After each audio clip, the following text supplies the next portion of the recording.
और राजपाल यादव, उनको तो आप जरूर जानते होंगे, वो बॉलीवुड के बहुत मजेवे एक्टर हैं।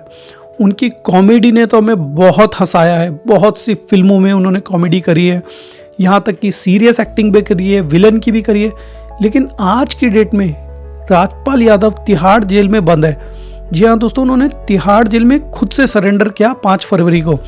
वही तिहाड़ जेल जहाँ देश के बड़े बड़े क्रिमिनल बंद है, वहाँ राजपाल यादव भी बंद है। वो क्यों बंद है, इसके पीछे का कारण बताता हूँ। 2010 में उन्होंने एक फिल्म डायरेक्ट करी थी जिसका नाम था अता पता लापता, और उस फिल्म के लिए उन्होंने 5 करोड़ का लोन लिया था। और ये लोन उन्होंने किसी बैंक से नहीं लिया था, उन्होंने एक प्राइवेट फर्म से लिया था जिसका नाम है मुरली प्रोजेक्ट प्राइवेट लिमिटेड। वहाँ से उन्होंने 5 करोड़ का लोन लिया और उन्होंने ये लोन जो है 5 करोड़ का चुकाया नहीं।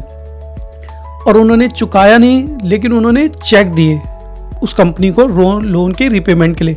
जब उन्होंने लोन की रिपेमेंट के लिए चेक लिए और उस कंपनी ने चेक बैंक में लगाए, तो चेक क्या है, बैक टू बैक बाउंस हो गए। उन्होंने काफ़ी चेक दिए थे लेकिन हर चेक बाउंस हो गया, जिसके बाद उस कंपनी ने राजपाल यादव के अगेंस्ट केस फाइल कर दिया और चेक बाउंसिंग का केस फाइल कर दिया। और फिर उसके बाद कोर्ट ने राजपाल यादव को 6 महीने की सज़ा सुना दी।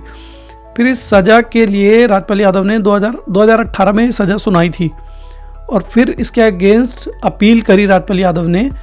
और लेकिन कोर्ट ने थोड़ा टाइम समय दिया राजपाल यादव को। राजपाल यादव ने बोला कि मैं दे दूंगा, पैसे रिपेमेंट कर दूंगा, कॉम्प्रोमाइज़ हो गया बीच में।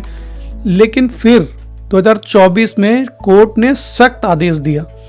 उसके बाद भी ये टालम टोल चलता रहा, लेकिन अभी हाल ही में कोर्ट ने बिल्कुल एक्शन लिया और कोर्ट ने कहा कि आप जो भी हों, कितने भी बड़े इंसान हों, आपको कोर्ट का जो आदेश है उसका पालन करना पड़ेगा। तो इसलिए राजपाल यादव ने खुद व खुद जाके सरेंडर कर दिया।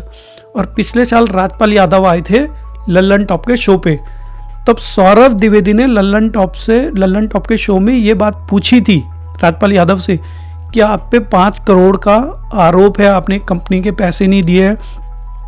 तो राजपाल यादव ने इस बात को लेकर उन्होंने कोई मुकरे नहीं, उन्होंने कहा जी हाँ ऐसा है और ये केस जो है वो कोर्ट में चल रहा है, और ये सब उन्होंने वहाँ पे बता दिया।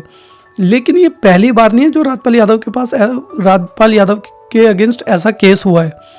इससे पहले मुंबई की सेंट्रल बैंक ऑफ इंडिया ने, मुंबई की एक ब्रांच है सेंट्रल बैंक ऑफ इंडिया की, उसने भी राजपाल यादव के अगेंस्ट केस किया है, क्योंकि राजपाल यादव ने अपने गांव में एक घर बनाया था, बहुत बड़ा, मतलब घर क्या, महल सा बनाया था बिल्कुल अपने पिताजी के लिए, और उसका नाम रखा था यादव भवन। और उस यादव भवन के लिए उन्होंने मुंबई की सेंट्रल बैंक की ब्रांच से 3 करोड़ का लोन लिया था उस समय, जो कि आज की डेट में बढ़ते बढ़ते 11 करोड़ हो गया, क्योंकि उन्होंने उसकी भी रीपेमेंट नहीं करी और वो 11 करोड़ हो गया। बैंक ने राजपाल यादव को काफ़ी बार नोटिस भेजा, लेकिन राजपाल यादव पेमेंट कर ही नहीं पाए। शायद उन पे पैसे ना हो, क्योंकि काफ़ी टाइम से बॉलीवुड में उन्हें काम भी नहीं मिल रहा है, तो बॉलीवुड में काम नहीं मिलेगा तो पैसा कहाँ से आएगा। फिर क्या हुआ, सेंट्रल बैंक ने उस प्रॉपर्टी को जब्त कर लिया, उस पर सील लगा दिया, वो बैंक के अंडर है। अब बैंक उसकी आने वाले टाइम पे कुड़की करे, क्या करे, वो तो वही जाने। लेकिन क्या फ़ायदा है ऐसे नाम का। देखो, इतना बड़ा नाम राजपाल यादव ने बनाया और अपना ही नाम मिट्टी में खुद से मिला दिया। क्योंकि दोस्तों, अगर आपकी चादर बड़ी नहीं है ना, तो पैर नहीं फैलाने चाहिए। देखो, बहुत लोग बोलते हैं कि नहीं जी चादर बड़ी करो, पैर फैलाओ। भाई, अगर तुम्हें पता है कि तुम्हारी चादर बड़ी नहीं हो सकती, तो ये सिर्फ कहावतें हैं जो अच्छी लगती है। बहुत कम लोग होते हैं जो ये चीज़ें कर पाते हैं। लेकिन राजपाल यादव ने तो सपने बहुत बड़े देख लिए। खैर, उस समय उनका दौर चल रहा था, लगभग हर फिल्म में वो थे, क्योंकि एक टाइम पे जॉनी लीवर हर फिल्म में देखो कॉमेडी करते थे। मेरे हिसाब से जॉनी लीवर को रिप्लेस करने वाले राजपाल यादव ही थे। हर फिल्म में लगभग राजपाल यादव आ ही जाते थे, और राजपाल यादव बढ़िया, शायद उस समय पैसे भी कमा रहे हो, तो राजपाल यादव ने सोचा होगा कि इन्वेस्ट कर देता हूँ। लेकिन उन्होंने गलती ये कर दी कि उन्होंने घर जो है उस समय बहुत बड़ा बना दिया। तो एक तो उन पे वो केस चल ही रहा था, वो लोन था ही, वो रिपेमेंट हुई नहीं उसकी, वो भी बैंक ने रख लिया अपने पास। अब ये 5 करोड़ रुपए की बात है, तो इसमें तो देखो कोलैटरल कुछ है नहीं, उसमें तो कोलैटरल प्रॉपर्टी थी। तो सरकार और बैंक क्या करता है कि अगर आप लोन लेते हैं, कुछ भी करते हैं, तो वो चीज़ वो रख लेते हैं। जैसे आपने कार खरीदी तो कार की पेमेंट नहीं करी, तो कंपनी वो बैंक कार उठा लेता है। प्रॉपर्टी होती है तो प्रॉपर्टी अपने नाम कर लेती है, लेकिन जब यहाँ पे कुछ है ही नहीं तो राजपाल यादव को जेल ही काटनी पड़ेगी। अब राजपाल यादव को 6 महीने की जेल हो चुकी है, वो जा चुके हैं। अब वो 6 महीने की सज़ा काट कूट के आएंगे, क्योंकि एंड में कोई रास्ता नहीं बच रहा है। राजपाल यादव ने कोशिश भी करी होगी रिपेमेंट करने की, कहीं इधर उधर से मदद मांगने की, लेकिन जब कुछ नहीं हो पाया तो उन्होंने खुद ही सरेंडर कर दिया। और उन्हें पता है कि अब लास्ट रास्ता यही है, सरेंडर कर दो, सज़ा काट लो और रिपेमेंट कर लो। तो दोस्तों, अगर आप ऊंचाई पे पहुंच रहे हो ना तो वो सही है, बहुत अच्छी बात है कि ऊंचाई पे हर किसी को पहुंचना चाहिए, लेकिन औकात जो है ना उसी हिसाब से रखनी चाहिए।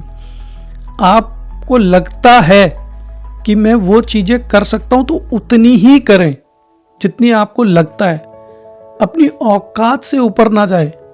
वो लोग बोलते हैं ना औकात से बड़ा सोचना चाहिए, सोचिए। जाकिर खान का डायलॉग है कि औकात से ऊपर को सोचिए, औकात से ऊपर का। लेकिन जब करना है ना तो प्रैक्टिकली सोचिए कि औकात से ऊपर करने के लिए भी कुछ होना चाहिए। कल के दिन हालात कुछ भी हो सकते हैं, आप पे क्राइसिस कभी भी आ सकते हैं, तो सोच समझ के करिए।